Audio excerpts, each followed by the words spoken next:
देखिए,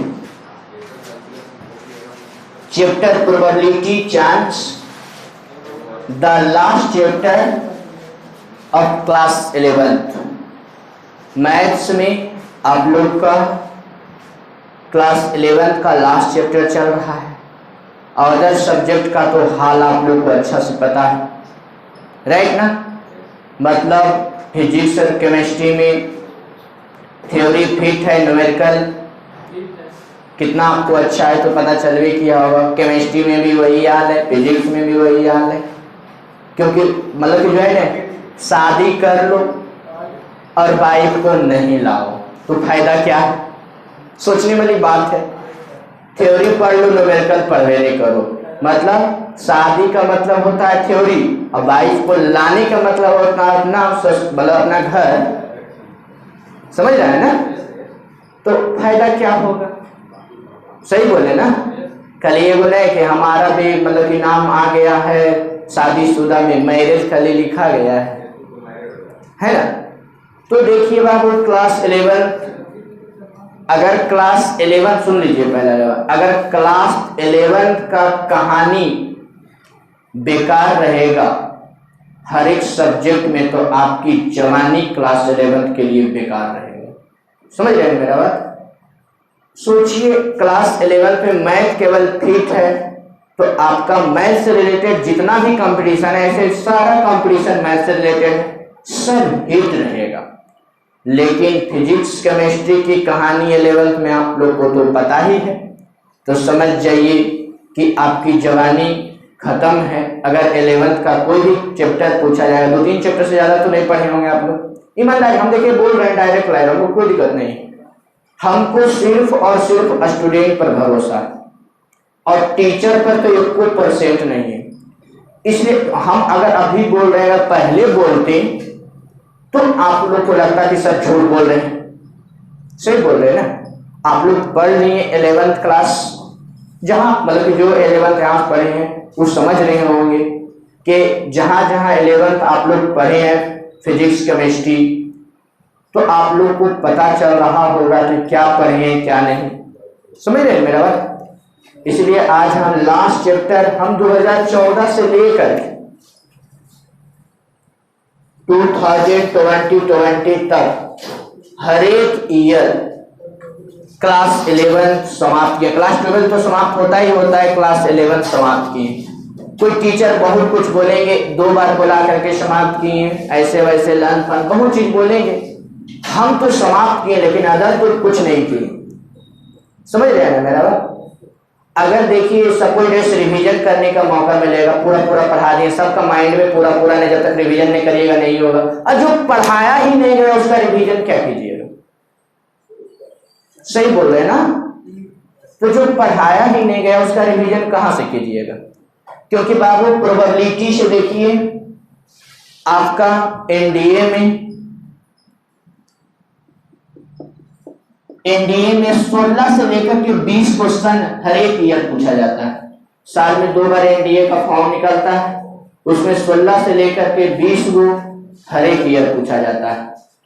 JEE mains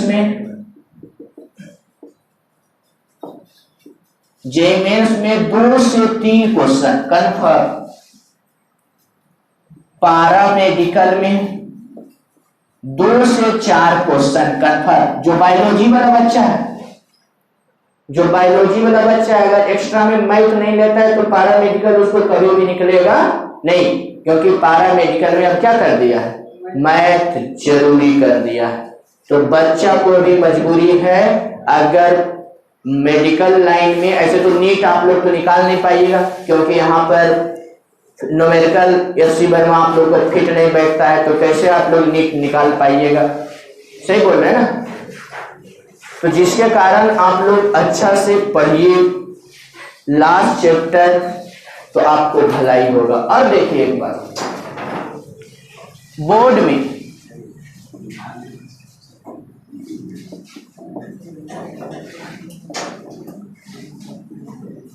board exam में 14 number के पूछा जाता है, 14 से 20 नंबर, कभी 14 कभी 20 नंबर है ना, प्रोबेबिलिटी से क्वेश्चन आता है। और प्रोबेबिलिटी आपको 11th क्लास वाला भी पढ़ाया जाएगा और 12th क्लास वाला भी पढ़ाया जाएगा, राइट ना। एकदम आराम आराम से पढ़िए, एकदम आराम आराम से, इसमें ज्यादा परेशानी की बात नहीं है। इसमें थ्योरी कम है, लॉजिक ज्यादा है। इसमें थ्योरी कम है, लॉजिक ज्यादा है। आप देखिए एसएससी, रेलवे, यानी group D, group B, group A, जो भी दीजिएगा एग्जाम, समझ रहे हैं ना। एसएससी में 28-29 को जॉब होता है, सारा में आप लोग को प्रोबेबिलिटी से मैथ आएगा ही आएगा। अब कहिएगा कि हम तो सर बाद में भी प्रोबेबिलिटी पढ़ेंगे, तो बाद में पढ़िएगा बाई ट्रिकली, अभी पढ़िएगा कॉन्सेप्ट प्लस ट्रिकली। अगर बेस स्ट्रांग नहीं रहेगा तो कभी भी ट्रिक स्ट्रांग नहीं रहेगा, समझ रहे हैं ना। एगो पाइथागोरस का थ्योरम पढ़े हैं ना आप लोग, p² + b² बराबर, केवल पढ़े हैं। अब प्रूफ जब कर लिए होंगे तो लगता होगा कि आया कैसे। उसी प्रकार से प्रोबेबिलिटी आगे के क्लास में सिर्फ उसका बेस बताया जाएगा कि ऐसे इतना बराबर इतना बनता है, मतलब अधूरा ज्ञान। अच्छा, न्यूमेरिकल कहाँ से आया, मतलब ऑब्जेक्टिव क्वेश्चन कहाँ से आया, सब्जेक्टिव से नहीं आया, किताब से ही आया ना। जब पूरा किताब ही पढ़ लीजिएगा तो एक ऑब्जेक्टिव छूटेगा। उसी प्रकार प्रोबेबिलिटी 11th क्लास और 12th क्लास का प्रोबेबिलिटी पढ़ लीजिएगा। उसके बाद लास्ट में तो कॉन्सेप्ट, हम कॉन्सेप्ट तो देते ही देते हैं, लास्ट में ट्रिक भी देते हैं, समझ रहे हैं मेरा बात। आपको ट्रिक भी दिया जाएगा जिससे प्रोबेबिलिटी का क्वेश्चन आप कंपटीशन में बना सकते हैं। सोच सकते हैं अगर 4-5 एसएससी में एगो होता है एलडीसी, एक होता है यूडीसी, एगो सीजीएल होता है, समझ रहे ना। तो उसमें आपको पीटी होता है, एगो मेंस होता है। तो मेंस में तो ये सब क्वेश्चन में रहेगा, पीटी में भी क्वेश्चन रहेगा, समझ रहे ना। जैसे पीटी में रीजनिंग रहता है, इंग्लिश रहता है, मतलब कि आपको मैथ्स रहता है, जीके जीएस रहता है। लेकिन मेंस में जो होता है आपको मैथ 100 नंबर का और 100 नंबर का इंग्लिश। ये सीजीएल के बारे में बता रहे हैं, समझ रहे हैं ना। क्योंकि सारा कंपटीशन अब पीटी और मेंस कर दिया है, समझ रहे हैं मेरा बात। पीटी और मेंस कर दिया। अब प्रोबेबिलिटी ये सबसे इंपॉर्टेंट चैप्टर है। बोर्ड में तो इसका सिर्फ और सिर्फ 14 नंबर का इंपॉर्टेंट है, लेकिन ऑब्जेक्टिव भी आएगा। बिना प्रोबेबिलिटी के आप कंपटीशन फेस कर ही नहीं सकते। बिना ज्योमेट्री, कोऑर्डिनेट ज्योमेट्री, बिना मेंसुरेशन के प्रोबेबिलिटी, बिना मेंसुरेशन के कभी भी कंपटीशन आप क्रैक नहीं कर सकते हैं, फेस नहीं कर सकते हैं। अगर जाएंगे, अगर ये सब पढ़ा हुआ नहीं रहेगा तो ऐसे ही बैठ के लटक रोटी में चले आइएगा, समझ रहे हैं ना। देखिए आज हम आप लोग को स्टार्ट करेंगे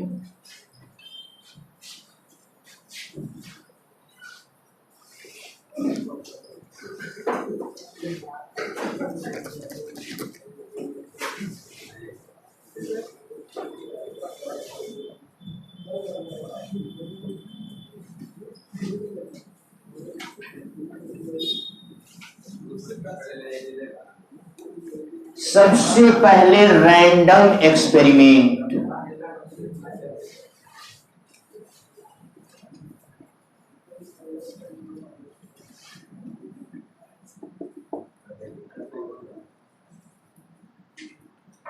पहले समझिए कि रैंडम एक्सपेरिमेंट होता क्या चीज है, राइट ना। देखिए हम आप लोग को पहले बोले हैं कि प्रोबेबिलिटी जो है एक लॉजिक बेस्ड चैप्टर है, समझ रहे हैं ना।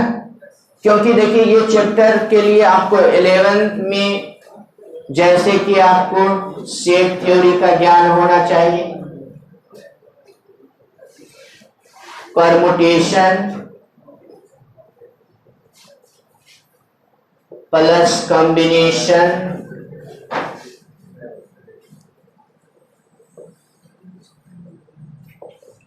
बाइनोमियल, स्टैटिक्स, समझ रहे हैं ना।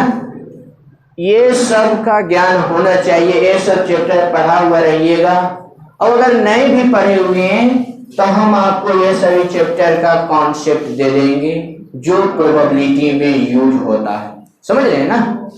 आपको ये सभी चैप्टर इसमें प्रोबेबिलिटी में यूज होगा, क्योंकि प्रोबेबिलिटी एक लॉजिक बेस्ड चैप्टर है। यही सोच सकते हैं कि इसमें 20 फार्मूला है और 20 फार्मूला है और 12 गो रूल है, 12 गो नियम है। 20 फार्मूला और 12 गो नियम, लेकिन और इसमें आपको 200 प्लस मैथ बनाना है। समझ रहे हैं ना? आर.डी. शर्मा में क्लास 11 और क्लास 12 मिलाकर के 270 गो मैथ्स है। समझ रहे हैं ना? और एनसीईआरटी में ओनली 103 मैथ है, मिसलेनियस सब मिलाकर के। समझ रहे हैं मेरा? तो आप लोग को इसको लॉजिक बेस्ड समझना है। इसमें जितना लॉजिक आप समझिएगा उतना आपको प्रोबेबिलिटी समझ में आएगा। इसको समझना है, रटना नहीं है, छापना नहीं है। अगर छापिएगा तो कॉपी में छापिएगा, मतलब समझिएगा कम, छापिएगा ज्यादा तो छपा के छपा रह जाएगा। समझिए ना? हम आप लोगों को पहले बोले हैं कि इसमें फेयर मत करिए, इसमें केयर करिएगा, तभी आप लोग एग्जाम में शेयर कर पाइएगा। समझ रहे हैं ना? तो सबसे पहला कॉन्सेप्ट रैंडम एक्सपेरिमेंट। सबसे पहला नंबर समझिए कि रैंडम एक्सपेरिमेंट होता क्या चीज। एक्सपेरिमेंट का मतलब समझते हैं ना? रैंडमली मतलब बिना देखे हुए, मतलब वैसा एक्सपेरिमेंट है ना, वैसा एक्सपेरिमेंट जिसकी पूर्व घोषणा नहीं की जा सकती है। बैठिए बैठिए आप लोग।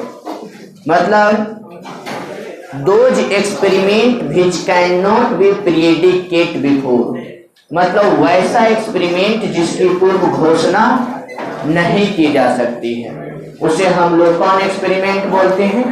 Random experiment.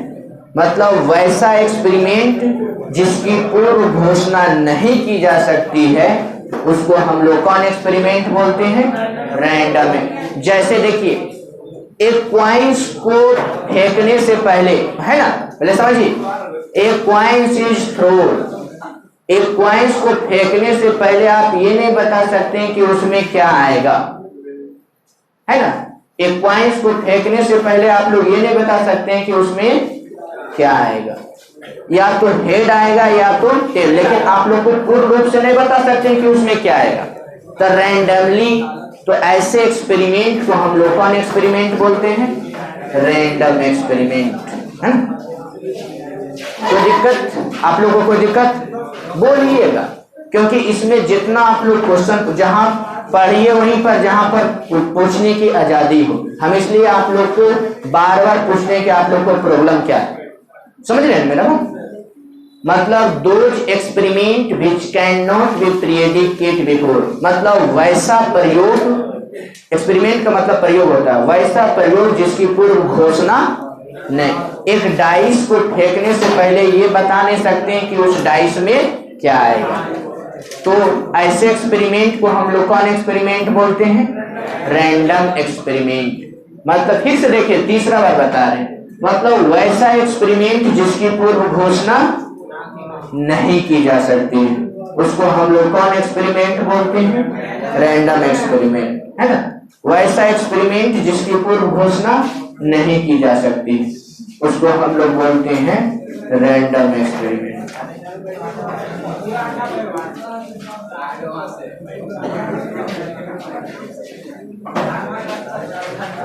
ए एक्सपेरिमेंट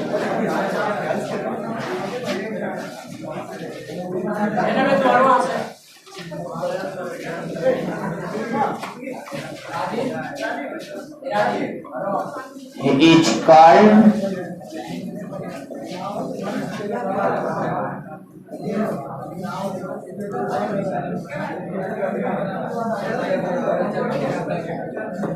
देखो, वैसा एक्सपेरिमेंट जिसकी पूर्व घोषणा नहीं की जा सकती, उसको हम लोग कौन एक्सपेरिमेंट बोलते हैं? Random experiment. जैसे कि एग्जाम्पल में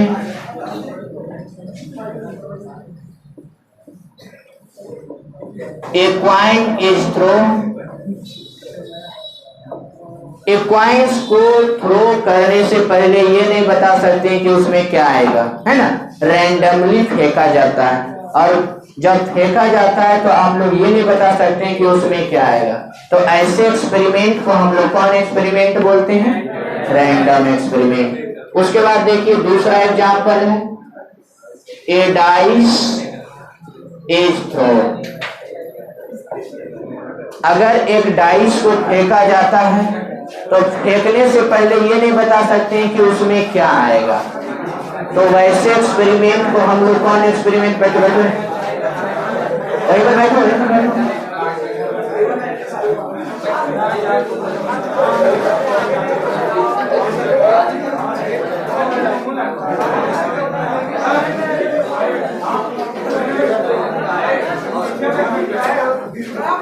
simple space.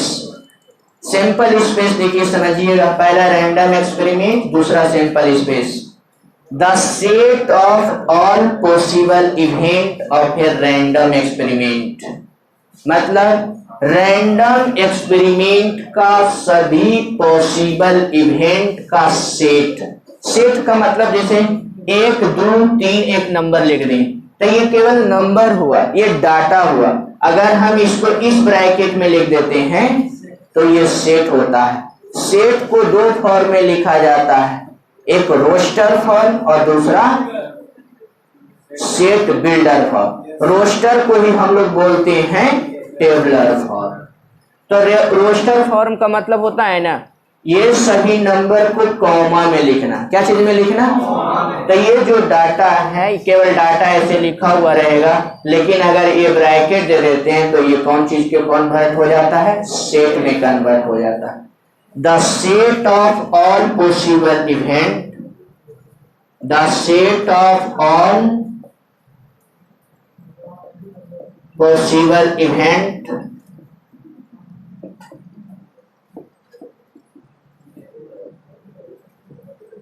of random experiment is called simple space, which is denoted by yes या फिर ओम। जैसे कि आप लोग सेट थ्योरी में पढ़े होंगे यूनिवर्सल सेट। यूनिवर्सल सेट के बारे में थोड़ा सा हम यहाँ पर चर्चा करते हैं, इसे कॉन्सेप्ट देंगे ही देंगे, है ना। जैसे ए है, बी है और ये सी है, और यहाँ पर 1 2 3 से लेकर 10 तक लिखा हुआ है। 1 2 3, बी में 2 3 4 और सी में 5 6 7। ए बी सी का सारा एलिमेंट एस में है कि नहीं? समझ रहे हैं ना। मतलब ए का सारा एलिमेंट भी एस में है, बी का भी सारा एलिमेंट एस में है, सी का भी सारा एलिमेंट एस में है। तो ऐसे हालत में एस को हम लोग बोलेंगे यूनिवर्सल सेट, सेट में। लेकिन यहाँ पर सिंपल स्पेस भी यूनिवर्सल सेट के इक्विवेलेंट होता है जब हम पढ़ते हैं प्रोबेबिलिटी में तब। तो यहाँ पर हो गया simple space, the set of all possible events of a random experiment is called simple space. Simple space को डिनोट किया जाता है एस या ओम से, उसके बारे में तो जानबे करते होंगे। और बहुत सारा ए बी सी डी वो पता चलेगा आपको इस ढंग का, समझ रहे हैं ना। कि यहाँ पर जैसे कि एग्जाम्पल देखिए हम आप लोग को बता रहे हैं। पहला example number first, a coin is throw then find simple space. एक कॉइन्स को फेंकते हैं तो इसका सिंपल स्पेस आता है क्या चीज? या तो एच आएगा या तो टी आएगा, है ना। क्योंकि कॉइन्स में 2 ही पार्ट होता है, एच और टी, हेड एंड टेल। अगर एक कॉइन्स को 2 टाइम्स फेंकते हैं, एक कॉइन्स को कितना टाइम्स? नहीं, डबल टाइम्स। तो यहाँ पर आएगा एच एच, एच टी, बहुत अच्छा, टी एच टी टी। अगर एक कॉइन्स को 3 टाइम्स फेंकते हैं, H H H H H और एच टी और टी एच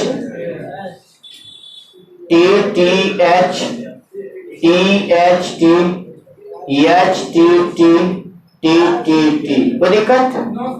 और बस एक बार फेंके हैं तो नंबर ऑफ सैंपल स्पेस आया है कितना, और 2 बार फेंके हैं और 3 बार फेंके हैं तो अगर n टाइम्स फेंकेंगे तो 2 पर पावर हो जाएगा। एक टाइम फेंकते हैं तो 2 पर पावर 1, 2 टाइम्स फेंकते हैं तो 2 पर पावर 2, 3 टाइम्स फेंकते हैं तो 2 पर पावर 3, अगर n टाइम्स फेंकते हैं तो 2 पर पावर n। कोई दिक्कत? अगर कहेगा एक पॉइंट्स को 10 बार फेंकते हैं तो कितना सैंपल स्पेस लिखिएगा? नहीं लिख पाइएगा। तो उसके लिए आप लोग यही मेथड अपनाइएगा, 2 पर पावर 3। समझ रहे हैं ना? आपको इसके बारे में भी आगे जानकारी बाइनोमियल डिस्ट्रीब्यूशन में दिया जाएगा, है ना, क्लास 12th में, क्योंकि बाइनोमियल डिस्ट्रीब्यूशन में ट्रायल किया जाता है। एक पॉइंट्स को 100 बार फेंकते हैं तो आपको ट्रायल के अकॉर्डिंग उसमें बनाना पड़ेगा। और ट्रायल 2 प्रकार के होते हैं, एक सक्सेस और एक फेल्यूर। समझ रहे हैं ना? तो यहाँ पर एक पॉइंट्स को अगर 3 बार फेंकते हैं तो सैंपल स्पेस कितना आया है? अगर एक डाइस को 1 बार फेंकेंगे तो सैंपल स्पेस कितना है? डाइस मतलब समझते हैं ना?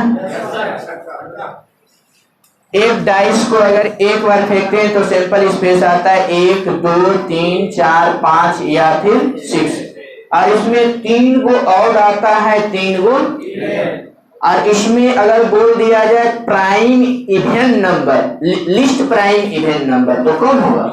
बहुत अच्छा, लिखिए आप लोग यहाँ ऊपर में लिख लिए थे ना। फिर